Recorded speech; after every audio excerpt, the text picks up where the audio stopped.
В среднем в России выбрасывается 225 футбольных полей по площади баннеров в год в России. Только представьте, это чуть-чуть меньше, чем площадь Санкт-Петербурга.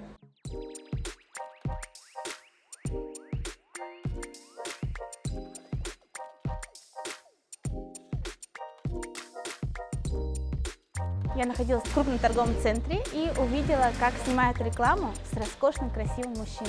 И я подумала, как жаль, что эта красивая модель, часы и все повисело буквально 2 недели, и потом уходит просто на мусорку. Это стало причиной того, что создался наш проект. Любовь к красивым мужчинам.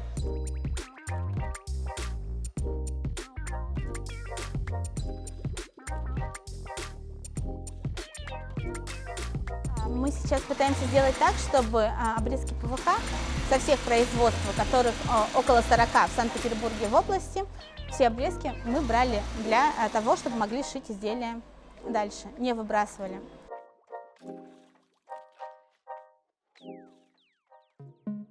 Так получается, что весь бизнес, у кого мы можем забрать эти обрезки, у кого мы можем забрать материал для наших изделий, это очень мужской бизнес. Как это ни странно, но до сих пор у нас в России есть очень осторожное отношение к женщинам-предпринимателям.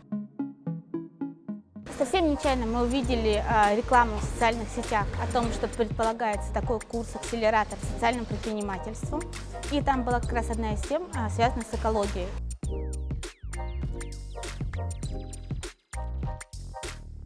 Мы подали заявку, и получилось так, что по всей России мы вошли в 43 проекта, которые выбрал хаб, жюри хаба, и чему мы очень признательны. И 3 месяца мы обучали социальному предпринимательству.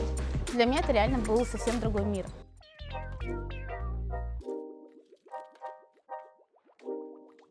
Если вдруг вы хотите стать социальным предпринимателем, то посмотрите у себя в городе, у вас обязательно есть какая-то платформа, база, комьюнити социальных предпринимателей. Это настолько открытые люди, которые поддерживают друг друга так сильно, что я нигде ни разу не встречала такого сильной помощи, поддержки любого человека, кто заинтересовался социальным предпринимателем.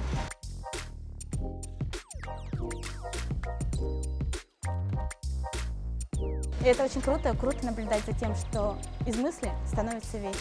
Отслеживайте это, потому что именно это поможет вам верить в то, что чудеса случаются.